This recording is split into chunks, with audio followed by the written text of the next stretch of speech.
Welcome to the M3 Bearcast. My name is Malcolm Travers.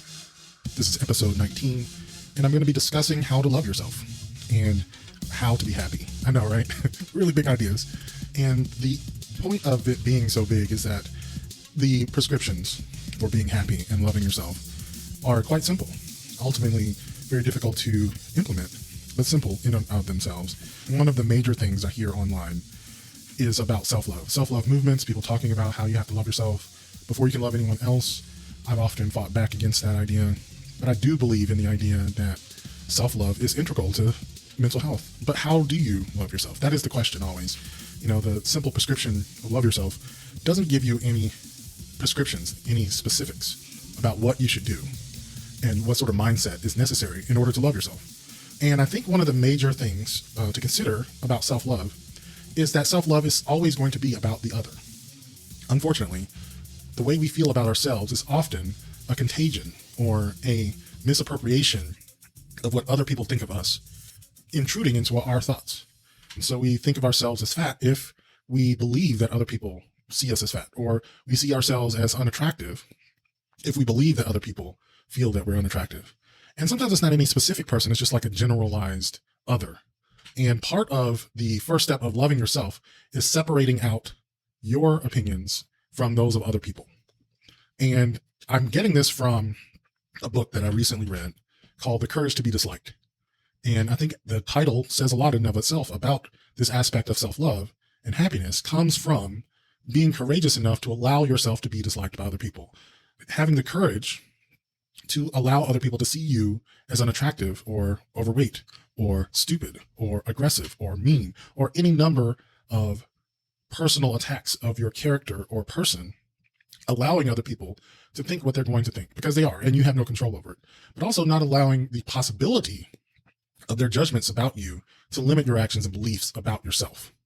And so I think that's at the core of self-love, is separation from the other, but not so much separation that you want to not involve yourself with them. It's just that you are tasked with certain things in your life and they are tasked with others. And basically you got to mind your own business. It's not your business of what they think about you. On the other hand, when you talk about self-love, that's important.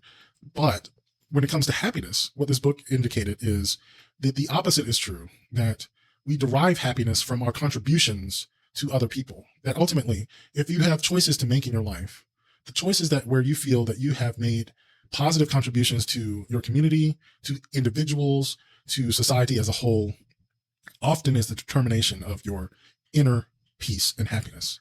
So to separate yourself from the opinions of other people doesn't mean that you discount other people entirely and no longer care about what other people, are going through. In fact, just the opposite, allowing yourself the space to feel for yourself, to not consume yourself with the tasks and beliefs and the opinions of other people, means that you have energy freed up to do tasks and projects and careers and purposes that objectively improve the lives of other people, despite what they might think of what you're doing.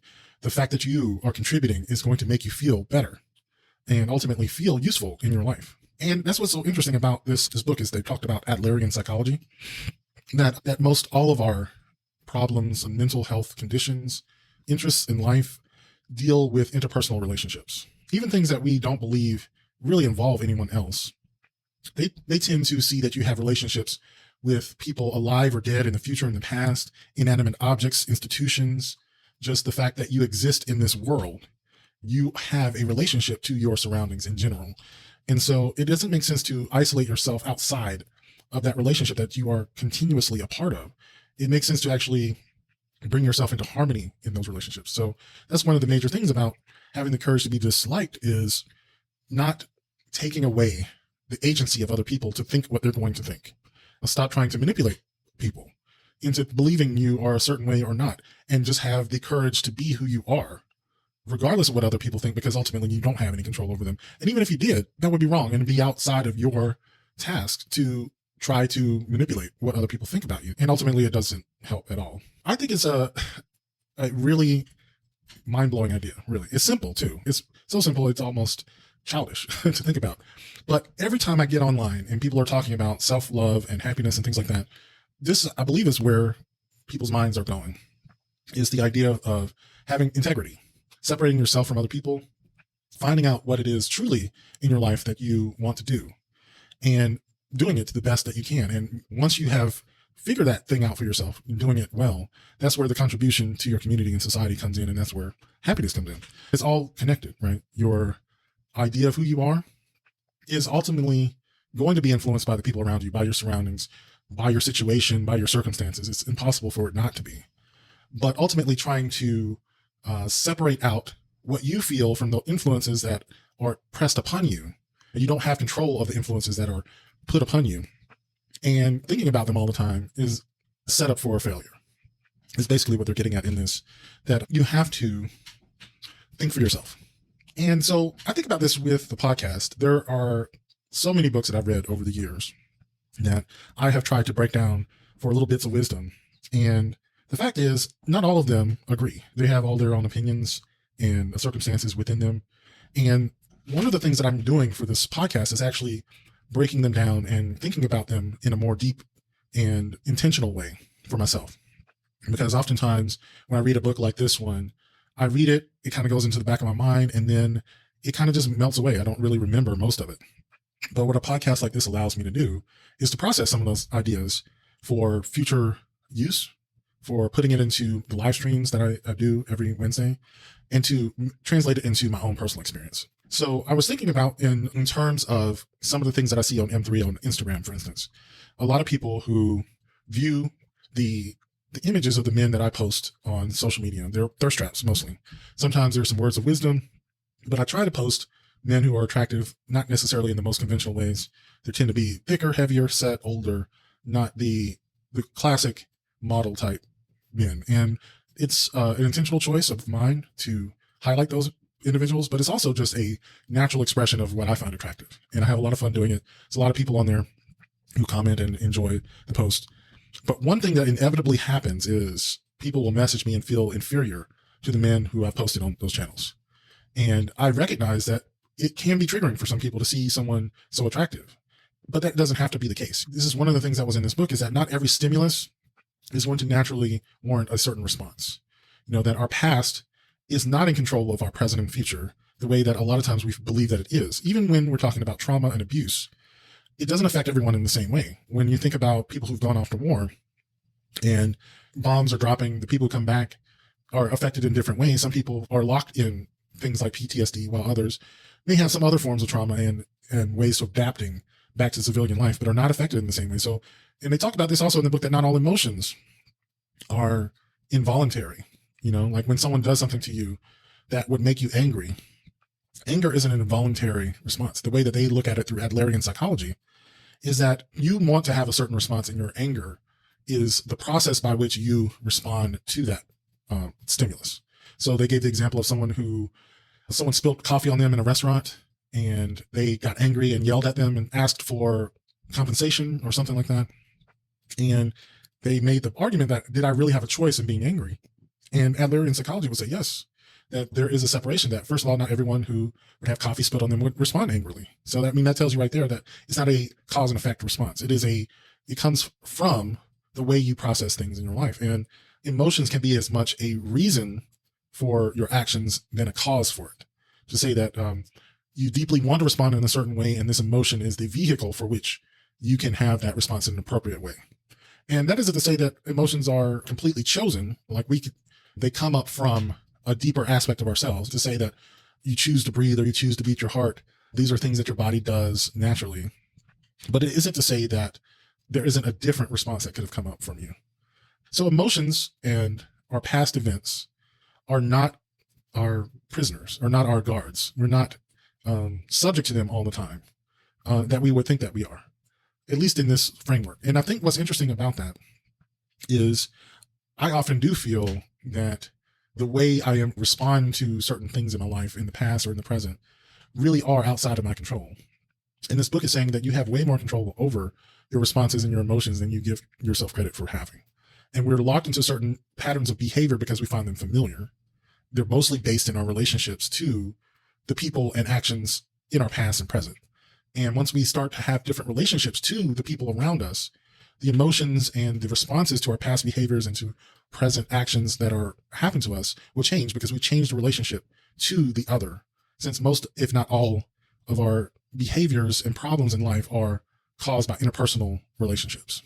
So once you address the boundaries between yourself and the other, you start to have healthier responses to people when they do something wrong to you. And you don't necessarily have to have a trauma response from a traumatic experience. And that is one of those that's controversial and probably not something some people would want to hear. And I would be sensitive to that. Obviously, when someone has been through something traumatic, saying that your trauma isn't real is highly upsetting. And I would never want to suggest that is the only way of viewing things. It's just interesting that this book presented that possibility that you could possibly be free from the response to trauma that so many people have had in the past.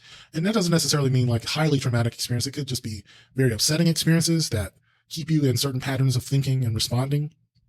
I know for myself, I found myself in certain patterns of dating loops that I find myself settling for behavior that I know that is not acceptable for me. And that is mainly because of dealing with some uncomfortable emotions with loneliness and self-sabotage, in a sense that I settle for things that I know are not right for me because I can't sit with the emotions of being alone in many cases. And I find myself upsetting myself worse than if I had just focused on things that matter to me in the moment, instead of trying to make something happen where nothing was going to happen, trying to fertilize the clay. I had planted seeds in soil that I knew nothing was ever going to grow. And I watered it knowing it wasn't going to grow. And I wished for it to grow, and I put the sunlight on it, and it was never going to grow. And it was because I have not dealt with the I haven't dealt with the underlying emotional response I have to being alone and loneliness. And that's not necessarily something that's in the book. It's just something I'm thinking out loud right now. But it's an idea of looking at emotions differently than the way I have in the past. And I've never heard of Alfred Adler. I don't know. I've read a lot of psychology. A lot of people talk about Freud and Jung, and they are these very big titans in early psychology, but Adler was right there amongst them. They're colleagues. They were not students of each other, but they were contemporaries. And it's just amazing how much his school of thought on psychology sort of just evaporated. But it's clear that he had a very strong intellectual rigor about people's responses, and specifically about interpersonal relationships, that I find fascinating. Because I think what he's saying is, in order for you to be free, ultimately, you have to release yourself from the expectations of other people. And at the same time, your happiness is somewhat determined by how much you contribute to other people. So it's this weird dynamic of separation and contribution, finding where you contribute to other people without necessarily depending on a positive response from anyone. You're not contributing to people in order to get some sort of praise. In fact, you release yourself from the response that other people have about it, because some people are going to like it, some people aren't. But if you feel that you're contributing to your community and to people, then that is what matters. And so I do find this beautiful dichotomy of separation and contribution that makes sense to me. It's like finding a certain balance between your environment and yourself, because they say interpersonal, but what they really mean is like your connection to the entire universe, right? Everything. Are you contributing in some way? And what's interesting, of course, when they got into it really philosophically, was saying that you, just by existing, by breathing, by being born, by existing in the world, are contributing to the world, because you are alive. You're a complex being. You are, by definition, a contribution to humanity. And you don't have to do anything really, but recognize your contributions and grow them as much as possible, obviously. But like, even if someone were bedridden and laying in a hospital and could not physically contribute in any sort of way, the fact that you are a part of the human community is enough. And that's something that I hear a lot from gurus and self-help people who say that you are worthy of love and belonging just by existing. And that's something that you have to really wrap your head around at some point, that you don't have to work for love, that you don't have to jump through hoops or to make yourself the best and most special. You can have the courage to be ordinary. I think a lot of times people want you to be the best at everything and strive to work 20 hours a day, 7 days a week, really push yourself to the ends. But if you need to take a break, it's okay. If you really enjoy putting in that kind of work, by all means do it. But to try to derive your worth from your work is not what they're talking about when they say you make a contribution to be happy. They're talking about a more philosophical recognition of your contributions to humanity, to the universe, to your community, to your people, to life in general, and making things better just by your example of being happy, right? The world needs more happy people. So yeah, I will probably be talking about this more. I would love to get someone to talk to who is in psychology to debate some of these ideas with me, because I don't know if they're all of that. I don't know how conventional they are. And I like that. Yeah, I'm going to be doing a lot more of this, like breaking down books. So it's something that I've done for the podcast before.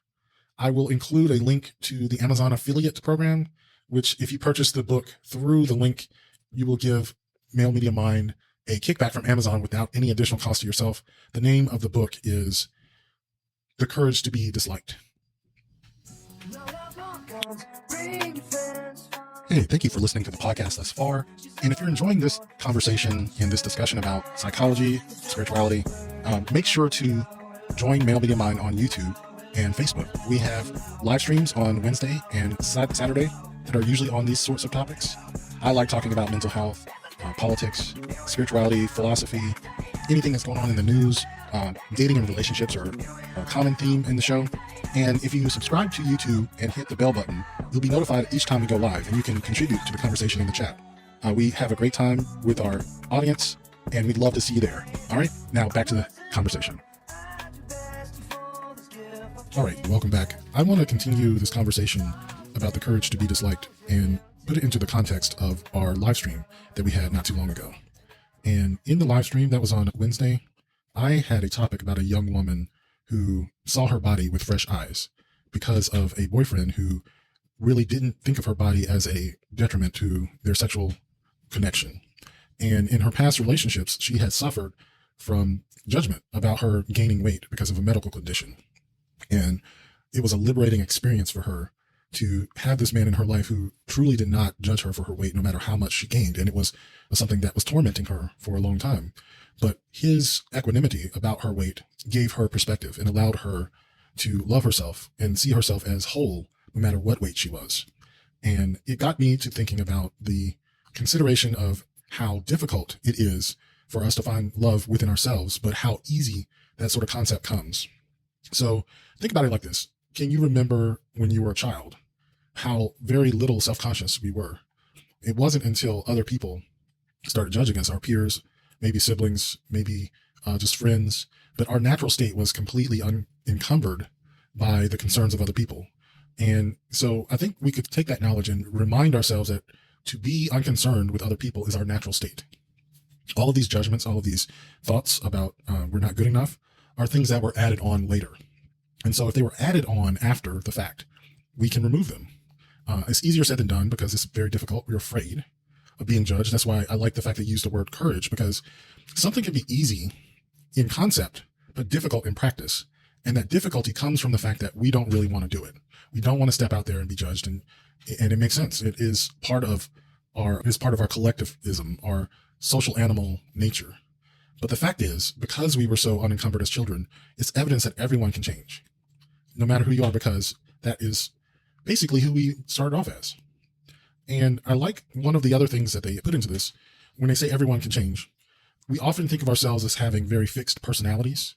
One of the most common might be people who are optimistic versus those who are pessimistic. And we believe, well, many of us believe that those outlooks on life are fixed or naturally within a certain range. But the fact is that our difference in our personality is actually much more of a choices that we make based on the way we see the world. And when and if we can get to the point where we change the way we see the world, because the way we see the world is a choice, then we can start to amend some of the things that make us unhappy. So when it comes to body positivity, I think one of the outlooks that we can change is the fact that on some level, and I feel this deeply within the gay Black community, or in just the gay community in general, that we are competing with other gay men on a physical level.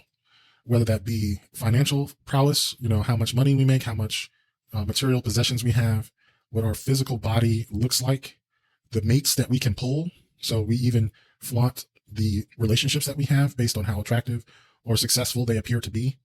It feels like we're in competition, that there's this competitive mindset amongst gay men. And honestly, I guess it's just competitive amongst men. Now that I think about it, men are very competitive. But this is one of the ways that it is, that it shows itself amongst gay men. And in this book, the authors just point out that the competitive mindset is a recipe for unhappiness. By definition, if you're competing, there are winners and there are losers. And we would think, oh, well, you don't want to be competitive because you don't want to be amongst the losers. But the truth is, even amongst those who are the winners, the feeling of being competitive makes us feel that we are in constant threat of being dethroned. And one win isn't enough. We have to continue to win. And this mindset ultimately leads to insecurities. So instead of attacking the level of insecurity itself, we need to go deeper, down deeper, and attack the competitive mindset that gives birth to these insecurities. And it's still good to do like the positive affirmations and recognizing how beautiful you are just the way you are. But at the core of it is this idea that we have to be better than, or at least on par with, the people of our peers. And that's a lie. You're not in competition with anyone. That's in your head. And that competitive mindset is making you unhappy. It's disappointing to give up, because that's what it can feel like. Getting out of the competitive mindset can feel like giving up. But maybe you are. I was going to say, maybe you are giving up. But it does make you happy. So I thought about that with M3 and some of the posts that I do on social media. I have a hashtag M3TeamFic, and I go onto Instagram and I ask some of the very attractive men who post thirst traps if I can repost their pictures on our Instagram. And that sort of reposting draws a lot of attention, mainly because the people that I post usually have a decent following, and we have a decent following on Instagram. And so it's a win-win for everyone. I get more of their followers when they see they're on M3, and once they're posted, they get more followers. But what inevitably happens is people are comparing themselves to the images of the men that I post, and it makes them feel like shit. And I didn't really know what to say to them about this feeling, because to me, I feel like I'm just celebrating big men of color. I think they're sexy. I think they're funny. Sometimes they post funny videos and pictures. I think they're creative, and it's really a celebration of what's out in the world. But if you have a competitive mindset, you will feel like shit. You'll be like, I can't compete with that. That guy is just way too hot. And I'm like, in my mind, I started to realize I'm not competing with them. I live in the same world with them. I share the world with them, and I am happy that they exist. Like I'm celebrating them. But yeah, stop competing. Like you're going to lose. And even if you win, you're probably going to lose. Like I said, the people who feel like they're on top, who feel like they're competing and winning, are constantly threatened by other people. And that's not happy either.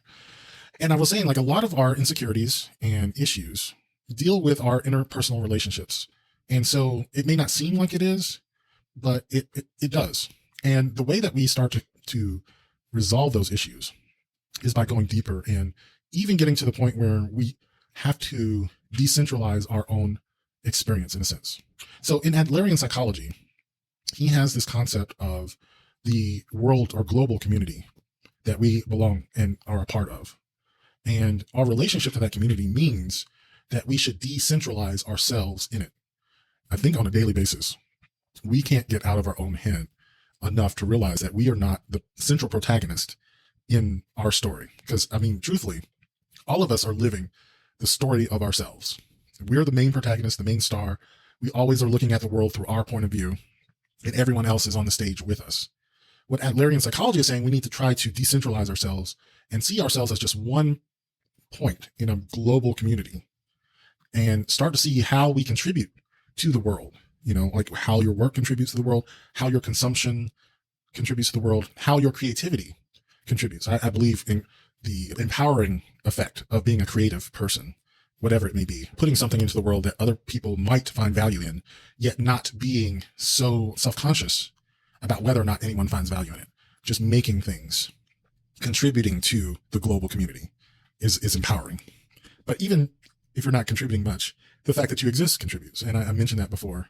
You can't see once you look at the world through this interconnected web that we exist in, you can't help but feel that you're an intricate part of it, but also a very small part of it. You're insignificant. And yet all these little insignificant things, when connected together, create something magical. And so you are a part of something magical, And so you are important and also very unimportant. So you're not the center of the universe, Yet every day we look through our eyeballs out into the world, we feel like we're the center of the universe, but we aren't, And it helps to get out of your own head sometimes and just live and experience life instead of like analyzing it. I feel like that's one of the biggest ways in which we start to heal our hurt. And also recognizing that getting hurt is part of the process. Pain is a teacher. It is not your enemy. Unnecessary pain is definitely bad, but some pain is necessary for us to grow. Discomfort is a part of the process. Just make sure you don't let it be wasted. Unnecessary pain. That's truly sad. When it comes to feeling better about yourself and your body or your place in the world, find the people who celebrate you. Lift up the people who lift up other people. Because at the end of the day, that's what heals some of these issues, is getting down to the core of how we relate to other people. If you are the type of person who uses other people, you will constantly be concerned about whether or not people are using you. And if you are judging other people based on their physical attributes or their wealth or their intellect or their social etiquette, whatever it may be, your judgment of others creates a fear of people judging you. And so we have to get it going in both ways, making yourself in balance with the rest of the world so that you don't fear the judgments of other people so much. We had another discussion on Saturday. Greg was talking about a person who inboxed him, and he has a lot of inboxes from people asking questions, and they asked about whether or not interracial relationships work. And the writer felt that it didn't, especially for him, because while he was dating someone who was white, he felt the negative judgments of people around him. Like if they were dating and they went to a restaurant, he saw judgmental looks, come their way. And this goes into that same idea of being so concerned about the judgments of other people. I don't want to discount his experience by saying that people weren't really judging him. That would be wrong, because he saw what he saw and he felt what he felt. I would say, however, that to a certain person, a certain mindset, seeing that judgmental look would not mean anything to them. In fact, they might even turn it around and say like, yeah, y'all hate bitches. Y'all hateful bitches. I got mine, whatever. It would not have hurt so much. I'm not saying either of those outlooks are better than the other, but they are different. And so we do see the world in the way that we approach it. We see the world as we are, not as it is. So, the judgmental looks that he got were too much for him, and he ended up ending that relationship because he could not feel comfortable being out in public with his partner. And that's very, sad, but it is a reality that he faced. It is not predetermined that it has to be the reality that you live in, because so many people obviously do. It is just that way in so many other situations. If I took a personal take on it, like I talked a little bit about my own battles with weight and self-acceptance, and I love to swim. And I know for the longest time, I could not do it because I was not comfortable being shirtless in front of people. And wearing a shirt in the pool is just worse. I think it is. It looks bad, I think, and draws more attention to you. But I love to swim. And so eventually I just did it. I still felt uncomfortable in my body. I still felt the negative judgments from people looking at me, but I tuned it out. I wasn't ignoring it. I just didn't let it affect me. And then what I started to notice were people who supported me too. I think I was on a walk the other day. I was huffing and puffing. I do this 3-mile walk every day. I try to, maybe like 5 days a week. And someone drove up next to me and like cheered, like, keep it going. I was like, I thought about that. There are those people who will champion you and support you and love on you really for doing stuff. And on one level, I feel like embarrassed. It's like, was I really looking like I was struggling that hard? And then I was like, yeah, I was. And it's okay. And because there are people out there who support you as much as there are the people who will hate on you. It really is just a matter of what you give attention to, what you give power to, and realize like it's all for your growth. If you want to swim, you got to take your shirt off and jump in. You can't avoid it. But you can also embrace the people who support you and recognize that they're there. And because a lot of times when you're focused on such negativity, you forget about the positivity that's there. also. I really did enjoy this book, and I highly recommend it to anyone who is interested in improving their mental health, because it's not about any sort of specific treatments for particular mental illnesses. It's really about getting down to the core of what causes our basic needs and desires. It's more philosophical than prescriptive. And I needed that at this time. So if I do get into more prescriptive cognitive behavioral therapy or just talk therapy, and as I start to go down that journey, it helps to have a sort of baseline philosophical idea of things such as personality or our roles in life, separating out your concerns from others, what and where happiness comes from. That is very heady stuff that maybe a regular look into mental health doesn't necessarily cover, but this book does, and I would highly recommend it to you. All right, I'm going to take a quick break, and we'll be back after this message. Hey, thank you for listening to the podcast thus far, and if you would like to support Male Media Mind, may I consider the Amazon affiliate program. Since I am discussing the book, The Courage to be Disliked, I'm including a Amazon affiliate link in the show notes, and if you click the link and purchase the book, Male Media Mind will get a kickback from Amazon without any additional cost to you. And if you would like to support M3 directly, you can also join as a patron and get extra content at the end of our live streams on Wednesday and Saturday. We really appreciate everybody who is a patron and those who support us through the Amazon affiliate program. And if you want to do it at no cost, just please share the show with a friend and make sure to like and comment on Apple Podcasts and Spotify. All right, now back to the show. So one of the topics that I discussed on Saturday had to deal with ghosting. And I played a short video from TikTok. It was by Therapy Jeff. Used Therapy Jeff's videos in the past because I like how quickly and concisely he puts out a large amount of information.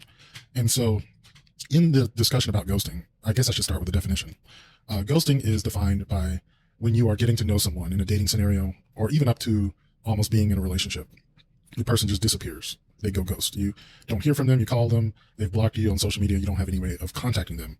And so you know that whatever interest was there isn't there. My interest in ghosting has to do with the story that we tell ourselves after the person has left. And oftentimes you might get an inclination that their interest is waning right before they ghost. You're like, oh, right. So that's what happened. But sometimes it blindsides you and you don't know. You don't even have a clue as to why they ghosted you. So this video gave 14 reasons why the person may have ghosted you. But the 14th reason is actually your fault. The first 13 reasons are stories that we might tell ourselves as to why the person ghosted us if we don't know. I thought they could be useful because often we need to tell ourselves a story, and I'm going to talk about that, but let me just read the 13 reasons. 1, they don't have the emotional capacity to have uncomfortable conversations with you. 2, they dove in headfirst, felt too many feelings, and freaked out. Number 3, they're addicted to the dopamine rush of new relationship energy, and they're chasing that feeling with someone else that they're likely to ghost. Number 4, they lied to you about wanting something real. 5, it's easy and convenient to do. 6, they get off on emotional cruelty. 7, they don't have the emotional capacity to take responsibility for their decisions. 8, they have no respect for your emotional experience. 9, they have zero integrity. 10, they've been hurt by others who themselves ghosted and now want to hurt others. 11, they always put their emotional needs first. 12, nobody has ever role modeled what healthy communication looks like. 13, they've somehow convinced themselves that they're sparing your feelings. So the reason I brought up the ghosting and these 13 stories, basically, that we might tell ourselves about it is because stories are powerful. Stories help us create a model of the world. And in the case of ghosting, someone who was important to you emotionally, someone you were attracted to physically, suddenly disappears for no reason. A story helps fill the gap.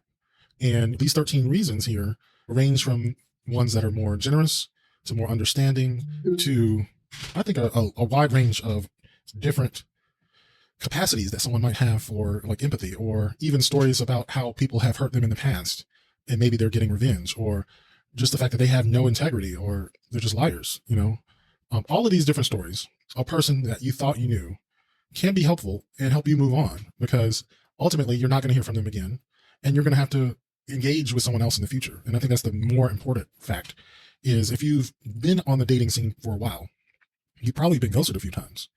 And it can be difficult and emotionally harrowing to put yourself out there emotionally for people who you don't know if they're going to be there in the next few conversations or whatever. It's like, do I really want to invest my time and energy in someone who I'm not even sure is going to be talking to me in a couple of weeks, because it's very common for people for when they find something out about you that doesn't really mesh or they're not feeling the vibe, they just disappear. And you're just left there holding the bag like, oh, well, guess I need to move on. And you really do need to move on. So the stories that you tell ourselves are important. And I think this goes into the courage to be disliked has to deal with the fact that you have to come to terms with the fact that this person just didn't like you. You can tell whatever story it is that when it really comes down to it, they didn't like you. They didn't like what you had to offer. Doesn't mean that you're not awesome. It just means that this person didn't like you. And the fact that we're so invested in the fact that other people should like us is harrowing. It is very depressing at times. And there's really not much we can do about it. It's built into our DNA, we being social animals, wanting to be a part of the herd, part of the tribe. And when another member of the tribe or someone associated that we believe are part of our tribe rejects us, it hurts. But getting over that rejection thoroughly and completely is how you ultimately find the right person. Because as I was talking about with the feeling of self-love and body image issues, we really do need to see ourselves through the eyes of someone who is loving and compassionate and there for us in order to have that vision for ourselves sometimes. Once we have seen that through someone else's eyes, we can hold on to it, we can bottle it up, we can take it with us and keep that story going through the times when we have to face rejection. And that means getting over the shit pile that you have to climb over. Because dating sucks. It just does. We have so many options out there that it's so much easier to dump someone when they're not really feeling it because they have 3 other options they can go to. What they don't realize, of course, is when they dump you, even though you're a good person, maybe not perfect, but these other people who they don't know are perfection based in their profiles or their outward appearances. They also have a lot of options as well. And dumping you for someone else means they probably are going to still be searching if they can't really settle down and really invest some time into someone who could be right for them. So I think when someone leaves your life in this way, when they ghosted you, the best thing you can do is to wish them well. Wish them all the luck in the world, knowing that it's hard out there. They don't like you. They did something wrong to you. They made you have to wonder where the fuck they are. It sucks, but wish them well anyway. Put out positive energy about the situation that you found yourself in and truly hope that they find what they were looking for. And I believe that sort of positive attitude is going to pay off ultimately in your search for someone, because you're not going to go into the next relationship or next dating encounter with this negative baggage around you. You wish them well with positive energy, enter into the next dating scenario with positive intentions and energy and feeling hopeful that this one will actually stick around, even all the while knowing that the reality of our current dating scenarios are people ghost.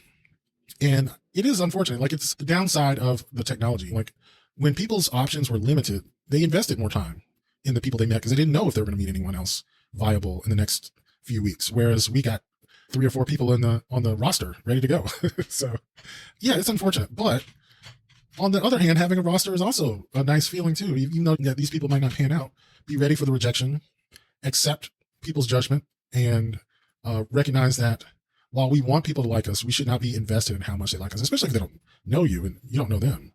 Having the courage to be rejected, to be judged, and to shrug it off and move on. That's truly the way that you have to go through your dating life. It's not hardening your heart. It's letting go of being attached to the opinions of other people. And it's difficult. It's easy, but it's difficult. It's easy to say. It's difficult to do. You know what you got to do, but it's really difficult to step out there and make yourself vulnerable to rejection. And it does get easier though. So one of the other topics that I had for the M3 live broadcast for April 6th was about deconstructing your faith. And this came up because of a TikTok video that a young man was celebrating his 34th birthday, and nobody from his church was there with him. He said he kind of was down on himself and saying that he thought it was his fault for deconstructing and putting his all into the church. And then when he left the church, realizing that he had left a lot behind. And it was very sad. And I didn't know what deconstruction meant because I am not a church member.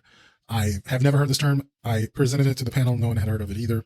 And it is basically about recontextualizing your faith, basically having doubt in some of the scriptures.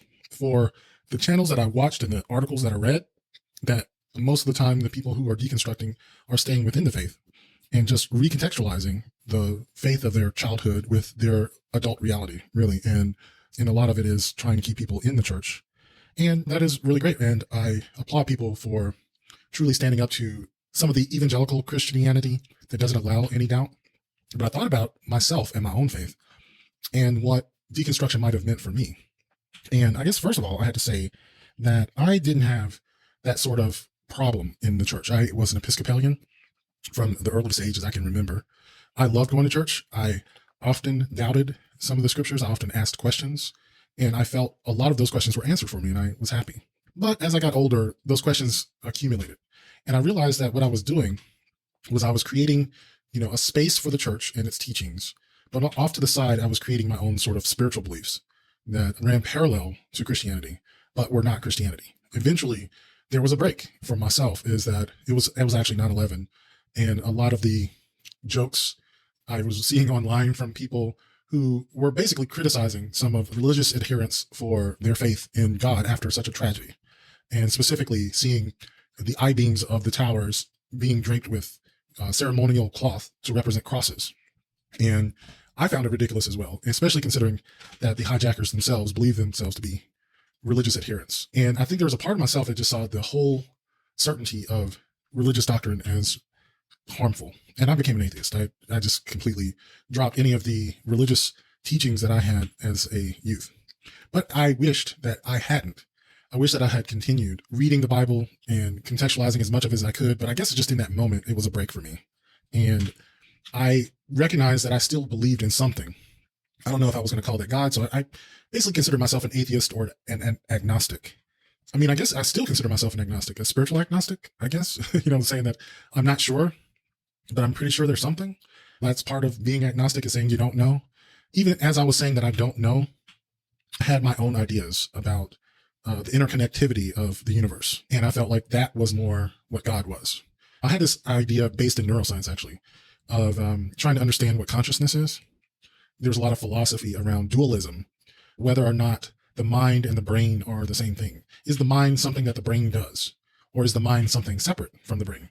And that kind of corresponded well with the idea of life and the spirit. Is spirit different than the body? Are you your body, and when you die, do you just cease to exist? Or is there a ever living spirit energy that, exists beyond your physical death?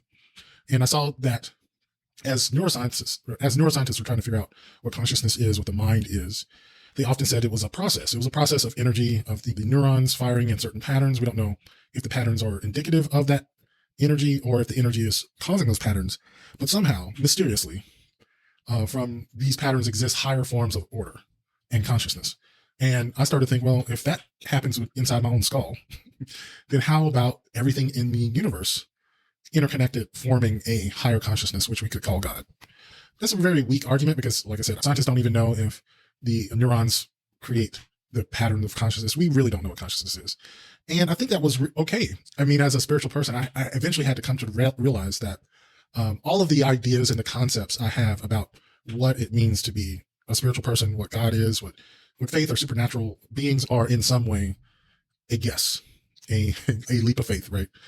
And I started reading some of the works of Alan Watts and listening to some of his lectures on Eastern philosophy.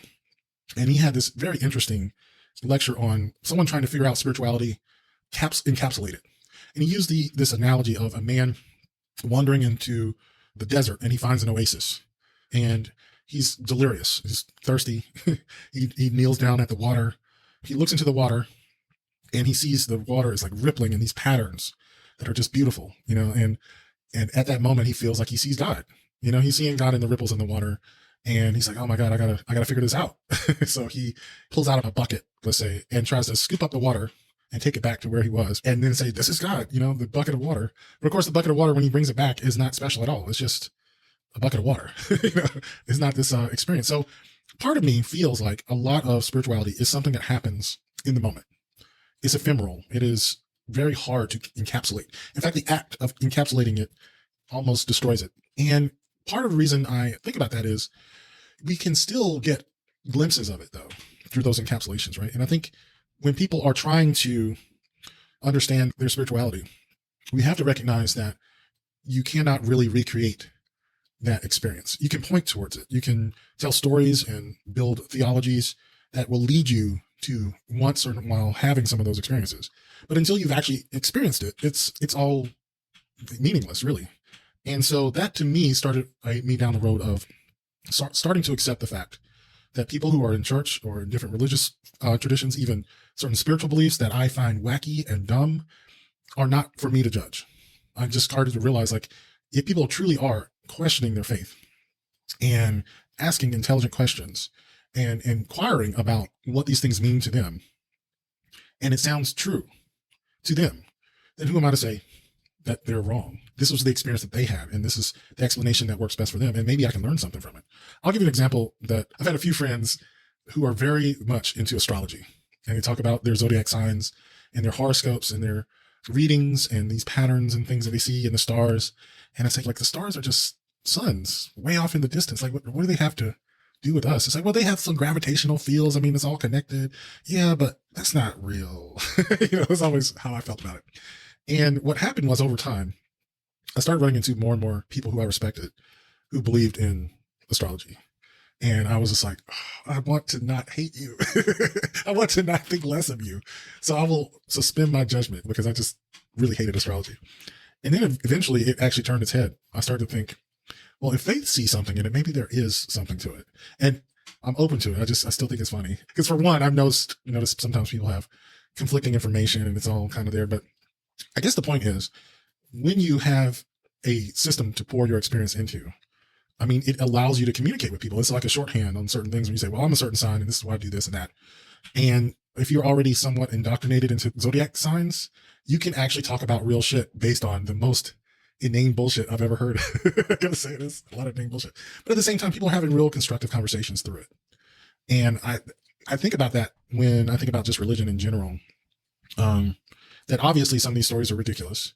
I've seen more convincing stories in grim fairy tales than in the Bible. And yet there is such a devout set of people who have derived meaning from these stories that if you understand the stories, you can actually have some really deep conversations about purpose and faith and life and obedience and surrender. I mean, these are really deep topics that, if you are able to speak their language about, have purpose and meaning and depth. And so I kind of missed that, if I'm being honest. When I was in the church, we had some really deep conversations about stuff that I found ridiculous. Like, it could have been talking about Jack and the Beanstalk versus Jonah and the whale. But I feel like the conversations that surrounded Jonah and the whale were way deeper than anything I could get from, say, fiction or television and movies, although sometimes there are some good books and stuff out there. But I think because people believe in these things so deeply and take it so seriously, you get something else out of it, And that's where I guess I stand now, which is,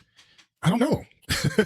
I really don't know what it all means. I don't know what the interconnectivity of the universe is or means. I think of balance often. I'm drawn to that idea of good and evil have to be in some way two ends of a magnet or something. If you were to cut a magnet in half, you'd still have a negative and a positive, like a magnetic bar. There's no way of cutting off the negative. It's always there. The polarity of it, the duality of it.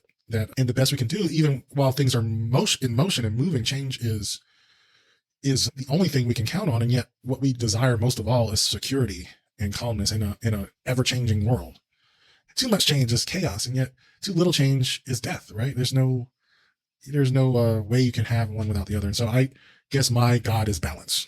I'm the God of, I am a believer in finding balance and following your experiences and living in the moment as much as you can, recognizing that everything happens now, and memories and imagination are just products of a mind, not of what we actually are. Okay. So yeah, it was a very interesting discussion. I always enjoy talking with the panel about faith and faith traditions and what it means in our lives in a practical sense. Because at the end of the day, all of those stories, all of those concepts of what God is and what the nature of the divine is, really only matters to the extent that it affects your life. Is it making you happier? Are these stories making you feel better? Are they serving you?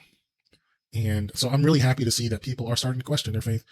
And hopefully they get to a place where the stories that they tell themselves about the divine, the spiritual, and the religious are serving them completely and are not being dictated by others in their life. And the young man who made the video on TikTok, I really do hope that he finds a home, a spiritual home, and finds that tribe that he's looking for. I would just want to thank you for listening to the M3 Bearcast. I will catch you in the next episode.